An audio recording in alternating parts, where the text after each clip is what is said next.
11 اگست تا 18 اگست 2024 anti narcotics force Pakistan نے 53 کارروائیوں کے دوران 318 کلو گرام منشیات برآمد کر لیں۔ کارروائیوں میں 8 خواتین اور غیر ملکی مالدیوی باشندے سمیت 59 ملزمان کو گرفتار کیا، جبکہ منشیات کی اسمگلنگ میں استعمال ہونے والی 22 گاڑیاں بھی قبضے میں لے لیں۔ بلوچستان نے 7 کارروائیوں کے دوران 126 کلو گرام منشیات برآمد کر کے 9 ملزمان کو گرفتار کیا، جبکہ منشیات اسمگلنگ میں استعمال ہونے والی 5 گاڑیاں بھی قبضے میں لے لیں۔ راولپنڈی نے 20 کارروائیوں کے دوران 121 کلو گرام منشیات برآمد کر کے 5 خواتین سمیت 23 ملزمان کو گرفتار کیا، جبکہ 9 گاڑیاں بھی قبضے میں لے لیں۔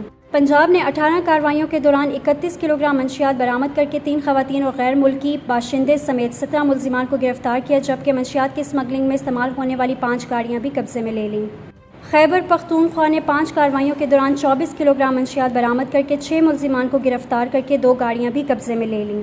سندھ نے 3 کارروائیوں کے دوران 15 کلو گرام منشیات برآمد کر کے 4 ملزمان کو گرفتار کر لیا، جبکہ 1 گاڑی بھی قبضے میں لے لی۔